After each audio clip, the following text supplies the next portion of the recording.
So we are continuing with our fundamental analysis point of view. Let us see how do we identify the great business. The part 3. First part we saw the modes. Second side we saw how to develop your circle of competence, understanding the stocks, the sectors, the industry. Third, now we'll see the Porter 5 forces framework. What drives a company is basically whether the company is growing, having profitability and sustainability, how long it can last. So we see the following from a business. Is the sector good? Is the industry good? Is it going to have good quality of business? Whether the products manufactured or the services given are required in the industry, whether the industry is in demand, whether the services are in demand. Who are the other dominant players in this industry? How well they do the business? Whether this company which we are evaluating is equally good or better than them. How are the major companies' performances? What are the strengths and the weaknesses of the major players and the businesses in this industry? Whether the products and the services will last for a decade or not. So if the company is going to be only for 2-3 years and then there will be a question mark on the products, services, whether they will be in demand or not, then in such companies, investing can become a problem. What are the business opportunities available for the company? How are the growth drivers? The growth is a very important part of every business. If the industry has to succeed, if the company has to succeed, the growth is one of the important factors which we'll see, where the sales growth and profit growth. What are the threats and the challenges the company faces? What are the influencing the company may have, the influence the company may have on the future or in that industry itself? So here we see the Porter 5 force framework, which helps to analyze how do we go about selecting a company for our stocks. It is basically used by the industry in analyzing the structure of a company. The investors and the analysts employ this framework and then they decide whether the industry is attractive for investment or not attractive for investment. Using this industry analysis, it helps us to understand what is the competition,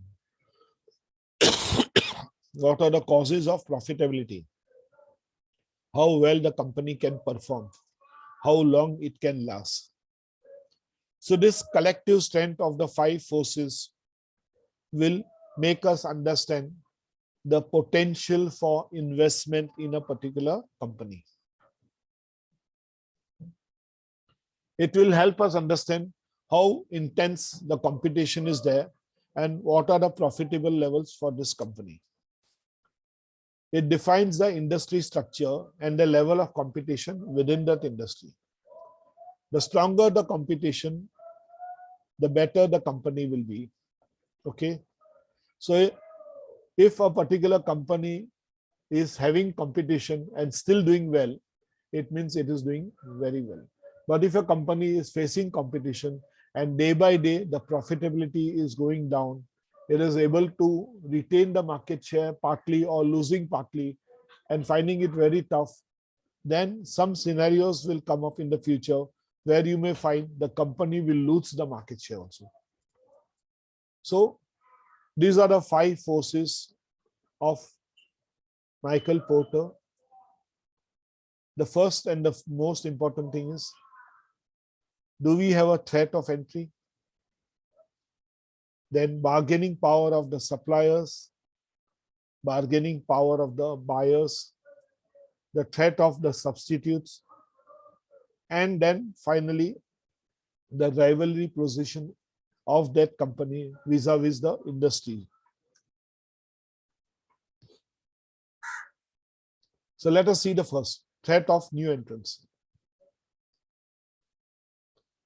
If the company is always having a threat of new entrants, then it will be difficult for the company.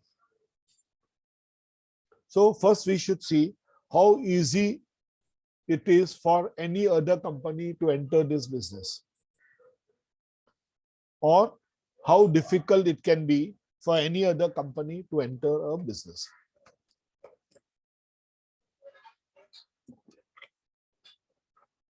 So next is, if a company enters that particular industry, what are the barriers? Will the rivalry try to finish that company? Whether the industry is profitable for a new entrant to. When more organizations compete for the same markets, profits will start to fall. Now, just now you must have heard about Adani Group taking over ACC and Ambuja, some percentage of the market ownership. Now, what is going to happen? Immediately, Grasim Industries, Aditya Birla companies, and Ultrachem Cement belonging to the same group, they are going to intensify their capex and increase the kind of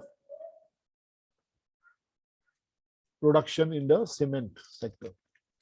Now, what are we looking at? A new entrant.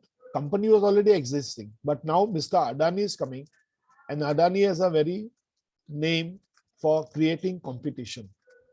And he has an advantage of infrastructure and ports being on his side. So definitely the cement sector will get a additional, the cement companies of ACC and Ambuja will get additional positive leeway for Adani groups. So it is essential for the existing organization to see that what kind of barriers they can create to deter or stop a person from entering that particular industry. The threat of a new entrant is high when a company is of low capital based company. So with a low capital, I can start a similar company. And that means there is a big threat to my existing business. If a company cannot retaliate much, then also it's a threat for the company.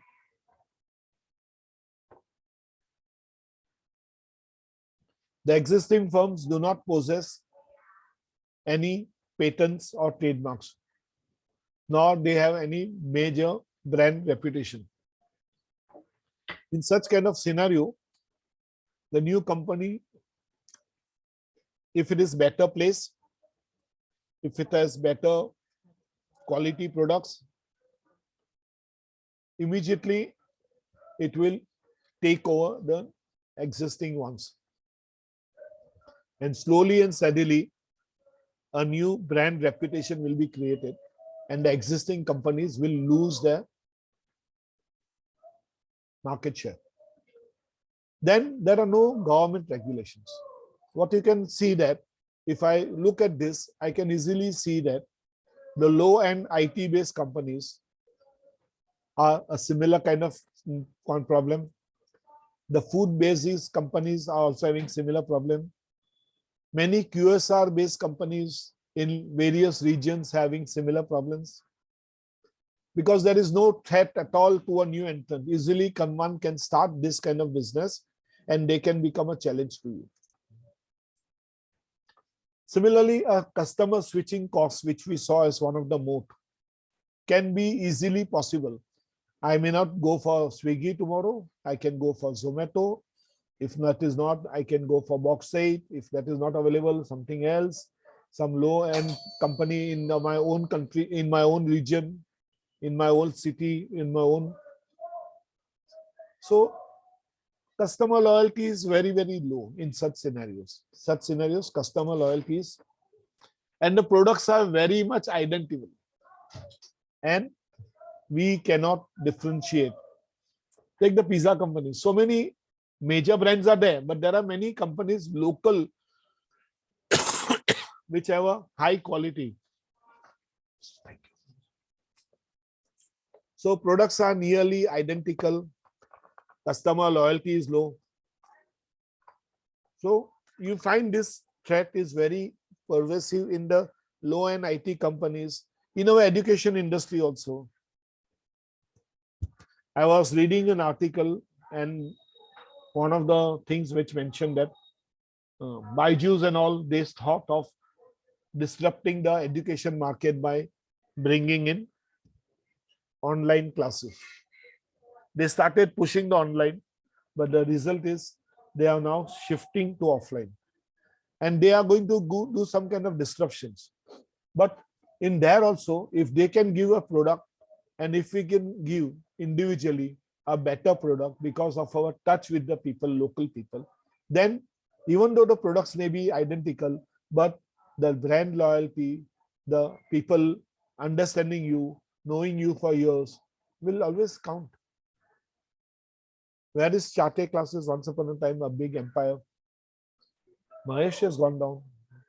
Because when we have more and more franchisee models, we can lose the personal touch. Similarly, in the food market also, some of the people in locally, they are doing extremely well. They may be doing much better than even the big names. Like I know one counter in Joey Pizza at Andheri. They do extremely well, very good quality. And they can easily beat any of them, whether it is Pizza or Domino and anyone. So individually also, some companies can become a threat to the existing ones if you, because these are the factors which can easily be surpassed. One can easily achieve the economies of scale. You may not be all cities, you may be there in a particular location, and you can do extremely well. So factors are amount of capital required, very low. Retaliation by existing companies, you can't do much. Access to suppliers and distributors, easily possible. Economies of scale. Take the case of IT, low-end IT companies, web-based companies. Many are moving to design and all those kind of things. Cloud product differentiation, hardly anything. Loyalty to major brands, you can move from one to immediately the other ones. I'll tell you an example of the individual retailers are coming with their own brands. Retail, like Reliance is having their own brand of food products. Similarly, Big Bazaar has their own brand of food products. Tata, Sampurna, and its own brand of food products. Grofers, Blinkit now is having its own brand of food products. So what we see, who is going to look at only Hindustan Unilever product, or only Saffola, or only this particular Marico Industries product? You can have a similar brand available in your own local store at a very differentiated price, very similar price.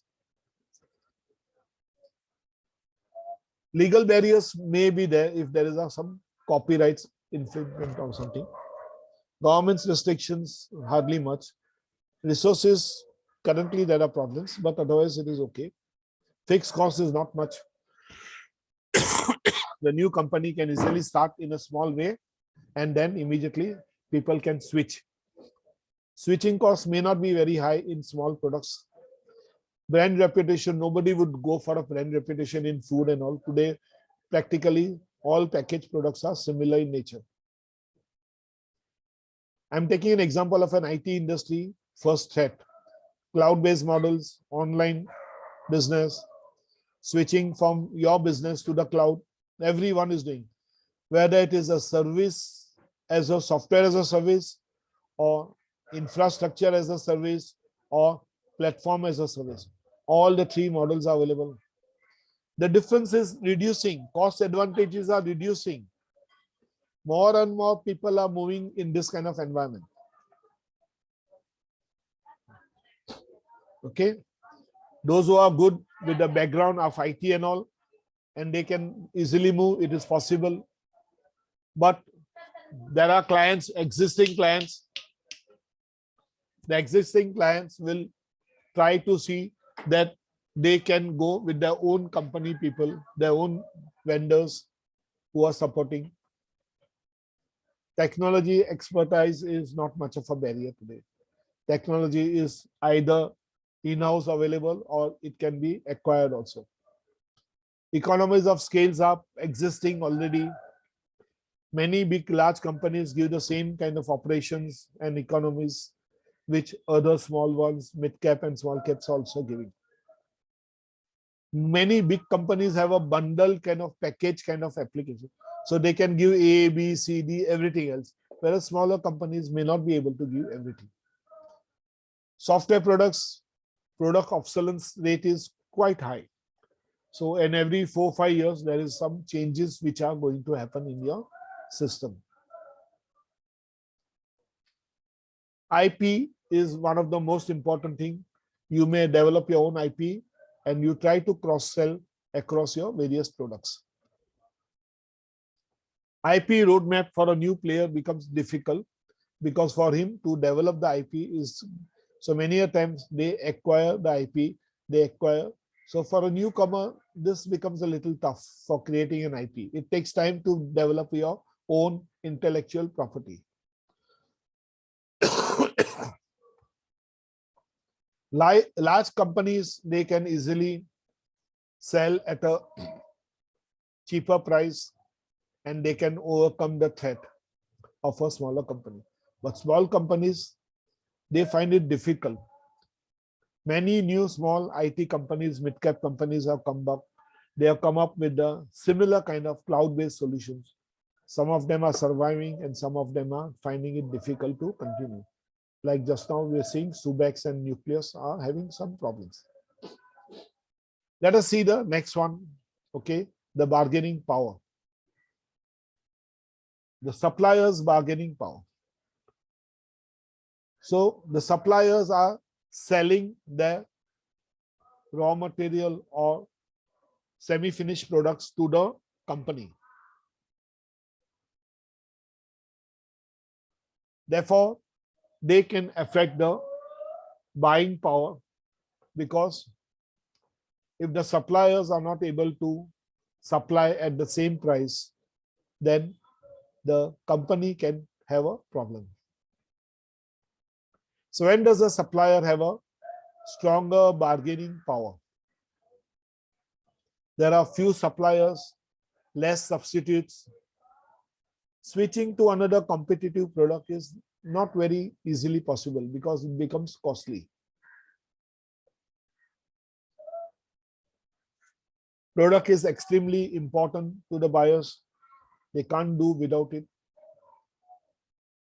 The industry has higher profitability than the buying industry. So suppliers has a upper hand. So many pharma companies, they have suppliers of chemical products.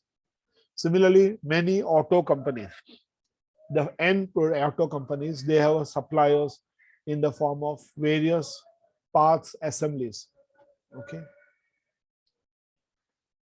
Like Swaraj Engines is providing diesel engines to one of the big company. So what are the factors? How many such suppliers are available? If there are multiple suppliers available, you will have less of the bargaining power will reduce. The supplier size itself is one of the another inputs. Whether we have the ability to find substitute material. Yesterday, I was seeing an interview of Mr. Rahul Bajaj. They have come up with the Chetak EV. Now, what he mentioned very clearly is he has reduced the parts going into the vehicle, the EV vehicle, and he has reduced by substituting because of the scarcity which is happening. And he has created a pool of suppliers who are going to invest in the company up to something like 750 crore rupees. And they are going to have some kind of patent, some relationship with this Bajaj company, the suppliers, and definitely the suppliers will also benefit and the Bajaj EV Chetak will also benefit. So that's the way what is happening. there is some kind of collaboration which happens between the suppliers and the company. Okay, so even if we have a material scarcity, then the suppliers will be there to take care of your problem. You will not be moving easily from one supplier to another. Okay.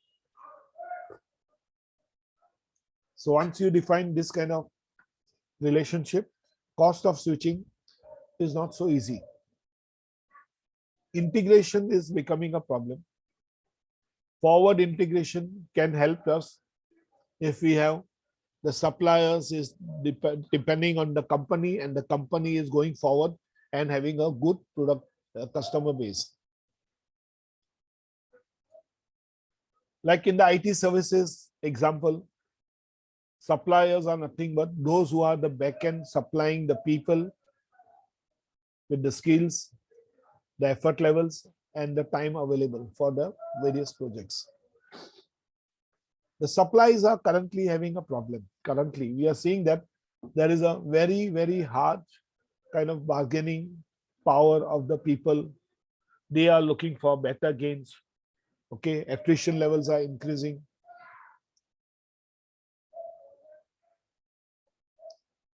But even though there is a good amount of pool of engineers available, but the expertise levels are not so high. And that is the reason we find the bargaining power is reducing in the company's end. Most of these companies are trying to see that they don't lose out good employees. So high-end tasks like IT consulting, such people are in very much demand, where the supply is still poor. Bargaining power of employees improves during good times when there is a scarcity. Just now what is happening, attrition levels are high, they demand higher salaries, they get better jobs. So we saw this threat of entry, we saw the bargaining power of suppliers. Let us see the bargaining power of buyers now. The bargaining power of buyers. Buyers have the demand, like the end users of the IT company, they have a lot of bargaining power. If they are all with you for a long period of time, they will not shift, but they will definitely squeeze you as much as possible on your margins. That is what is possible currently. Look at the world scenario. The IT companies, if the budgets are reduced, the US budgets or the European companies' budgets are reduced, many IT companies will continue with the business, but the margins will get reduced. The overall business turnover will get reduced. So that is why many of them, Mr. Chandrasekhar of TCS just recently last week made this statement that there is a good going to be a very good competition in this area, and he sees that there is a possibility that there is going to be a decrease in the IT spend. He sees that. So buyers exert a strong bargaining power when there is a big buying in large quantities. Like I'm selling something and somebody is going to buy, and he is buying in a large quantities. Definitely he will look for a right price. Then there are many points which you are trying to sell, and the final customer is having access to most of these points, and he is knowing that he can bargain with you and get a better deal.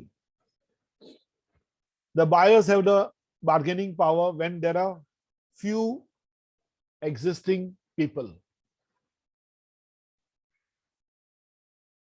Switching cost becomes difficult. If the switching cost is low, buyers will immediately shift from one to another. Some companies will try to say, okay, if you're not going to give me the manpower, I will go for my own in-house team. Many substitutes are available. Today,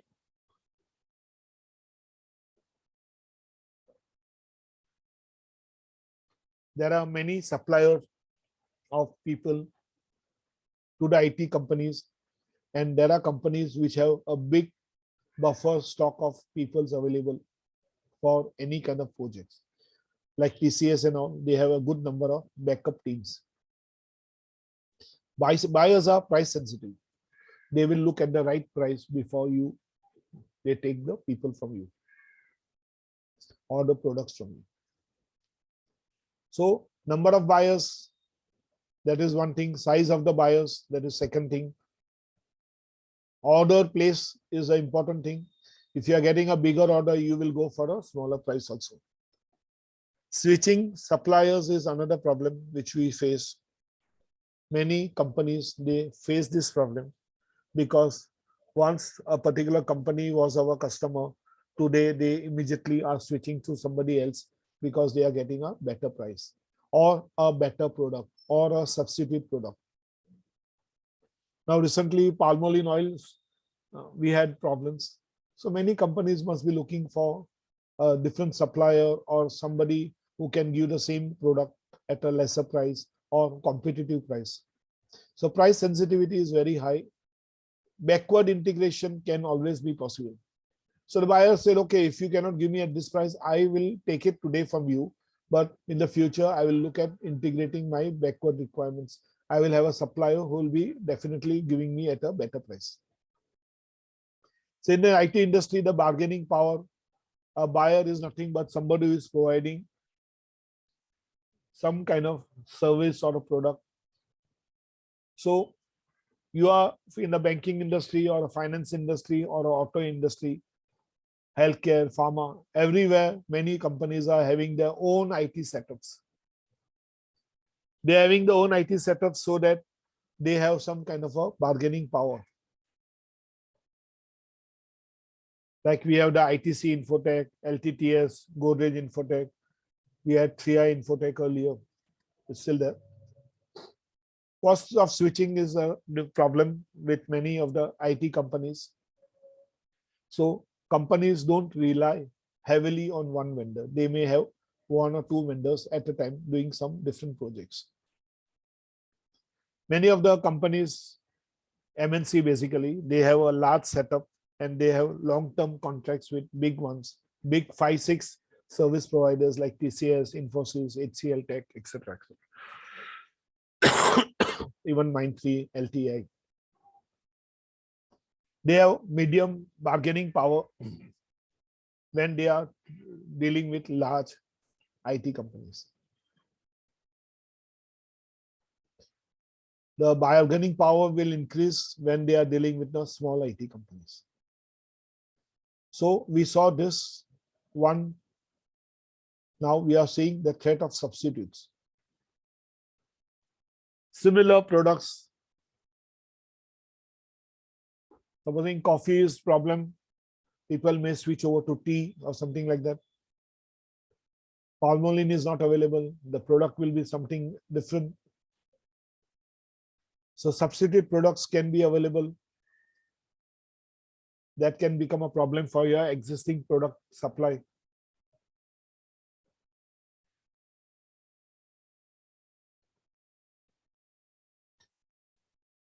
So when buyers switch from one product to or a service to another, there can be a problem with your product's sale. So how many substitutes are available? How well they are? What is the performance? What is the cost of changing? So take the case of IT companies. Can I move from one company to another? Does the company have its own IT arm? Most of them have it nowadays. Indian IT companies used to be one of the best earlier when they had the lowest manpower cost. But now we have the low cost competition from China, Philippines, Eastern Europe, Bulgaria, Poland, Czech, South American companies like Brazil, Brazil, Mexico, Venezuela. Most of them entered the IT space. So these low cost destinations are the ones. Okay. So wider availability of IT substitutes easily available today. So we saw all this. Now let's see the last part, industry rivalry. There is always a rivalry between the companies. The existing companies' rivalry is always there. They compete aggressively for the market share. They will try to retain the market share irrespective of the positives or gains or losses. Like currently, we are seeing that most of the FMCG companies, they have tried to reduce their margins but retain the market share. Because once the market share is lost to a competitor, they find it very difficult to come back to that level. And many companies are losing the market share.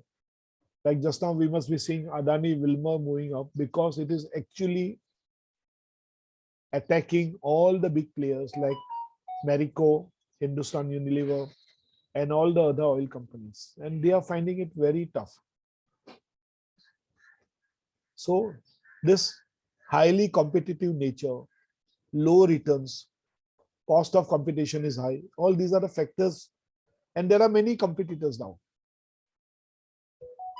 Now we are hearing that EID Perry is not going to become an only sugar-based company, sugar-based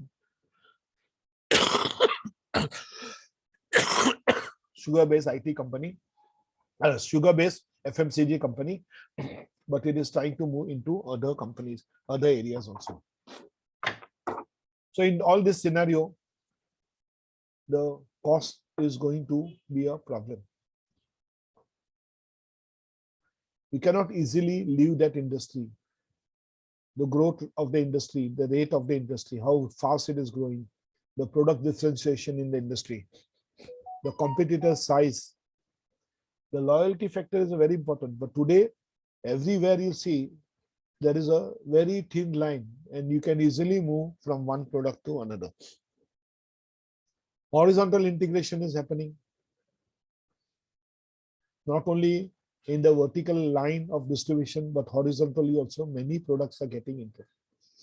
And level of advertising expense is trying to get reduced. People leverage on the same structure. If the rivalry is high, when there are multiple competitors, barriers are high, it can't go out of the industry, so growth is not happening. Currently, it is a problem for FMCG companies. Products cannot be differentiation. One can be easily substituted from another. Whether you want to buy ITC ka atta or Ashirwad ka atta or Godrej Pillsbury ka atta or some other atta. Competitors are very much similar in the product size. Low customer loyalty, that is a problem. A highly competitive market might result from many players of the similar size, okay, and no one is dominant. HUL is facing this problem. Little differentiation between products and the services. The industry has become very mature. So when we stick to a company like HUL, you may get 8-10% returns. You may not get more because the company is not likely to grow as it is used to earlier. Let us see the IT point of view. Today, many companies give many kind of services. So competition is at moderate levels. The big companies are available in the foreign countries. The local companies are available in India. Cost of switching from one big company to another is very large. So once a particular company gets an order from a big vendor, that company is happy that he is going to continue with that vendor, with that company for a longer period of time. Vertical expertise is there. Some companies are banking based, financial business. Some companies are distribution based. Some companies are manufacturing ERP kind of softwares. There is no real pricing power.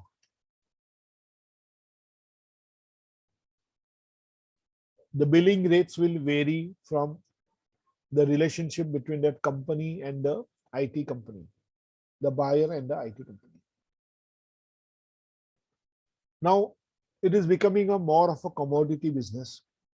and there is very low cost and little differentiation. Similarly is the case of the telecom sector. Okay, the telecom sector is finding it very difficult to survive because it has become more of a commodity kind of business. Low cost, little differentiation. Even if they are trying to increase the price, Jio, Bharti, and Vodafone, they are having the same set of customers.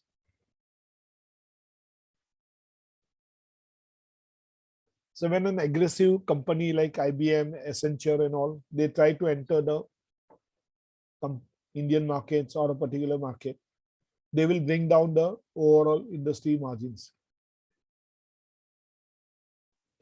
The rivalry is there, but it is increasing. Day by day, it is increasing. Low capital requirement in small IT companies is making more people enter the business because there is less of threat of entry. So how we as an investor, we find industry attractive or unattractive. So these are the factors which will make us understand whether we should enter that particular company. And if these are the factors, then we should look at not entering that company for our investment. So these companies are less attractive for us. And these are the companies which are more attractive for us for investment point of view. Now, the last part of this today is how we identify companies based on market cap and how we go with such companies. If the market cap is less than 1,000 crores, we can call it as a micro cap. If it is between 1,000 and 5,000, we call it as a small cap. If it is between 5,000 and 20,000, we call it as a large cap. Mid cap. And if it is above 20,000 crores, we'll call it as a large cap. Mega cap or very large cap ones are above 1 lakh crores. There are some of them. What is the market cap? It is nothing but the number of outstanding shares into the stock price.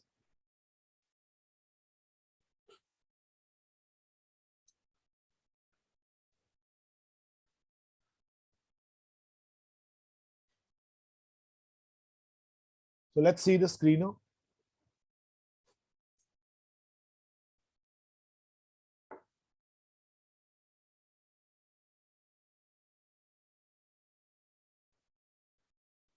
So I'm just giving market capitalization greater than 1,000. This is in crores. Okay, I'm running the query. So the screener gives me 967 companies which are having market cap about 1,000 crores.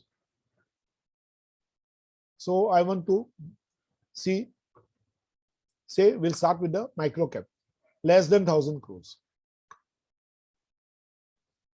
On the screener data, we have 2974 crores, then 2974 companies.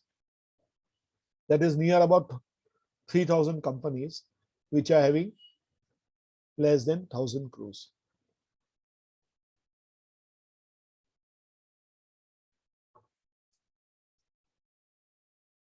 Now we say greater than 1,000 and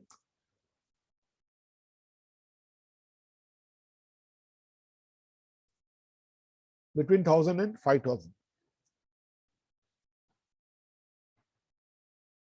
So there are 479 companies. So based on this definition, when we are going to screen the companies, we can define what are the type of companies we are looking. The smaller the company, the possibility is that you may do good gains, but also there is a big possibility this company can crash also badly. So it is better to be in this level of companies, in this kind of environment, a mid-cap company or a large cap company. Looking at small cap, you should be ready for taking the kind of risk levels are high. The risk levels are really much high.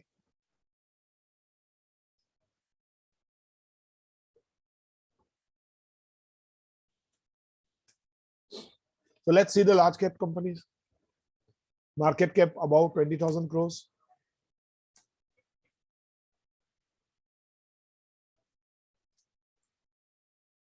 So how do we evaluate these companies? Look at the fundamentals for 5 years or 10 years.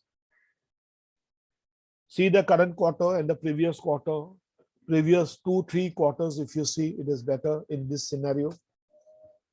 Whether the stock price is overvalued, undervalued, or fairly valued. Technically bullish or neutral, that we'll come to see from the charts.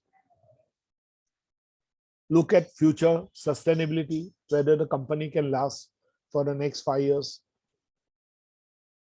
Should it become part of my core portfolio, or is it a swing stock or a positional stock? So let's see here.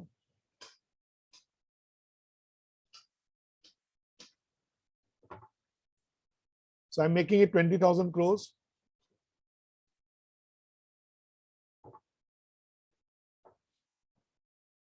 Running the query, and I got 215 companies. You can see the market cap is here.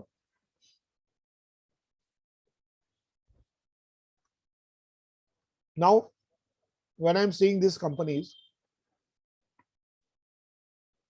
I am seeing the intrinsic value, that is, and the price of the company also. So Nestle India, the intrinsic value should be around 2,617, but the price is 16,774. LIC of India, the recent stock, the intrinsic value is around 105. So when I find this kind of, you can see Coal India, intrinsic value is high, 459, but the stock value is 198.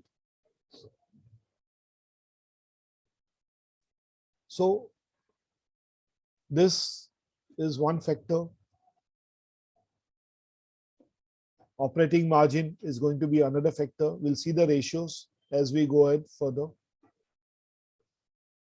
Then supposing I want to see one particular company, say TCS. I'll go to TCS and I'll see the complete picture of the dashboard of the TCS.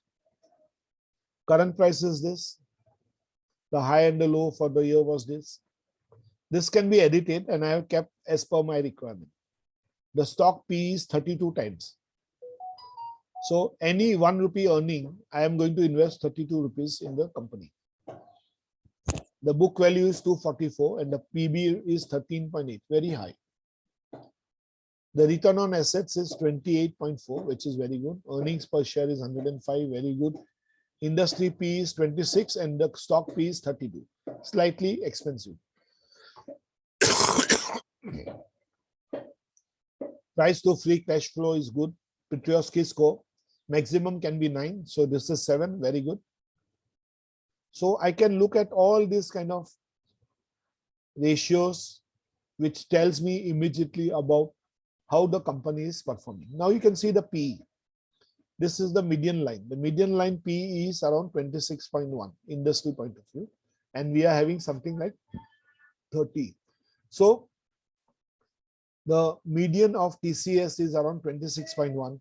If you see the industry PE was also around 26.3. So currently it is little expensive, but when it was over here, it was at 40. So when it was in the month of last year, September, October, November, that time, it was really expensive. But just now the PE has come down reasonably well levels. Similarly, if you want to see EV to EBITDA, it has come down to a reasonable level, or price to book value, we can see it is still high, or market cap to sales. This is also telling me it has come down to reasonable levels. So, and then we can have a look at this. This is telling me the same thing. The PB value is high. See the comparison with the other players. So these are the peers which are there, the P's of the peers, the price of the peers, the IV intrinsic values of the peers. Then this is my first ratio, year-on-year sales growth percentage. So year-to-year basis, I am having a positive. Now this is quarterly figures. So this, let us see quarter to quarter. December, it has increased by 5.42%, March 9.41, June 18, September 21, 16, December 21, 16, March 22, 15. So we are seeing a good above 15% rise in the last few. Then what is the OPM, operating profit margin? See this 29, 28, 27, very good performance. Okay. How much is the company paying tax? At the level of 25, 26 is the actual levels. Earning per share, very good performance. Now this is on a yearly basis. On a yearly basis, how is the sales growth? You can see this year it has increased by 16.8% compared to the previous 2 years. Previous 2 years it was down basically because of the COVID related topics. OPM, operating margin percentage, it is quite good. You can see it is around 26, 27 year-to-year basis. EPS on a yearly basis is 104, very good. This tells me a picture of the last 3 years, 5 years, 10 years. It is doing relatively well, good. So the price CAGR also, currently it is down. Now, if you are looking for stability, this stock is a good stock. Then we can have a look at the cash flows. See the cash flows, it is positive. Operations cash flows should always be positive. Then see the various ratios. There's no inventory as such, so there is, this column is blank. What I'm trying to tell you is, if you look at all these factors in of these companies and then you take your decisions, you will always be doing in a much better way of doing your selection of stocks. Mid-cap companies, similar kind of evaluation. They are, if you can want, you can go to the mid-cap 150.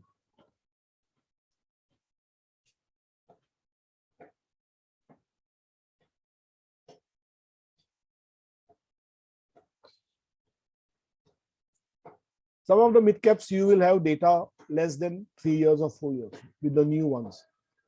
Okay.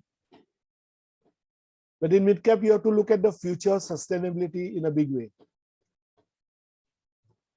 Some of them can be initially part of your swing trades or satellite portfolio, and then you can shift to core portfolio. Many of the fintech companies, they come under these stocks. Many of the food tech companies, but be very careful. Like currently Zomato, PB, you must be hearing that the Policy Bazaar fintech owner himself has reduced his holding by so many lakh shares of his. Okay, that is why the PB tech fintech company stock has come down. Policy Bazaar. So many of these are overvalued. People go for momentum growth strategy in this mid cap. Last year, these caps were doing extremely well. But today we know that all of them have come down to the natural values.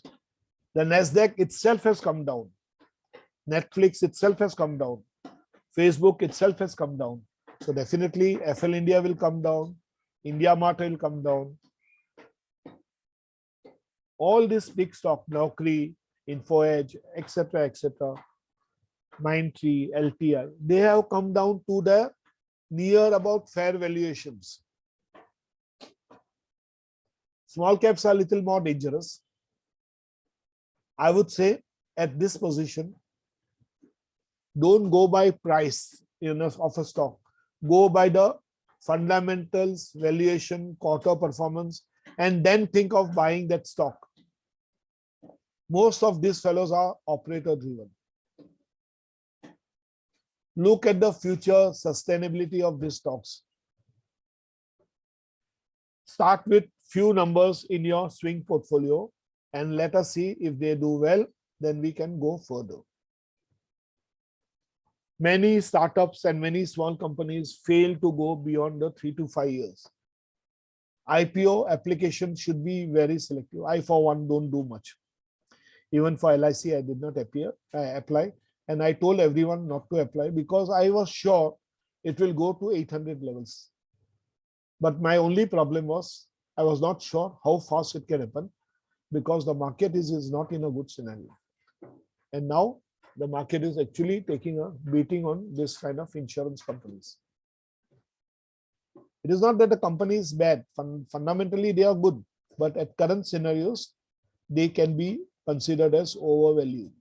So wait for the IPO listing, wait for 3 to 4 months, look at the price and then go. See this case of Nykaa, Policy Bazaar, Paytm, they all are below the levels which they were listed, usse 30-40% niche hai. So if you want to buy, the strategy can be buy in small company and look at the performance and then do upward averaging, not downward averaging. Because when you do downward averaging, you may end up catching a falling knife and you may hurt yourself. Most of these small caps undergo upper circuit or lower circuit at the regular levels, and you should avoid such cap. Micro caps, all the more problematic. They cannot be trusted and relied beyond the point. But definitely there are multi-baggers which come from them. So you have to look at them. Like just now we are holding the mid-cap one, IEX. The top stock has taken a beating. Performance is expected to be good, but IEX is once again being a government hold company partly. So there is a problem. Prices are getting controlled. So many a times small caps, some mid caps and even micro caps, they can become part of your small satellite portfolio. You may do a little bit of swing trading, see how the stock is performing and then increase your allocation. Many startups fail to go beyond 3 to 5 years. So IPO application should be selective. Small quantities you should start. If a stock is going into upper circuit, lower circuit, avoid such stocks. Penny stocks, it can be of any cap, but the stocks has fallen drastically. I did 3 investments in penny stocks. Penny in the sense that time they were not doing fundamentally well. One was Yes Bank, another was Vodafone Idea, and the third one was Tata Motors. Out of the 3, that was Tata Motors, I invested somewhere in July, August last. I'm holding Tata Motors and they have done quite well. From 150, 170 levels, they are now 420 levels. I'm not having many numbers, but it is quite good. But I am proved wrong by Yes Bank and VI. So VI and Yes Bank I have liquidated. I'm holding less numbers now. Do not fall in the operator traps. This is a trap which is always there. Then they take the stock up and they bring it down. The stock can jump from 100 to 200. It can become 2x, 3x. And suddenly when it falls, it will go to lower circuit and you will not be able to recover also. So such stocks, play and remove it as and when you want to get profits. Avoid stocks going to higher upper circuit or a lower circuit. So that's all for the day. Any questions anyone has?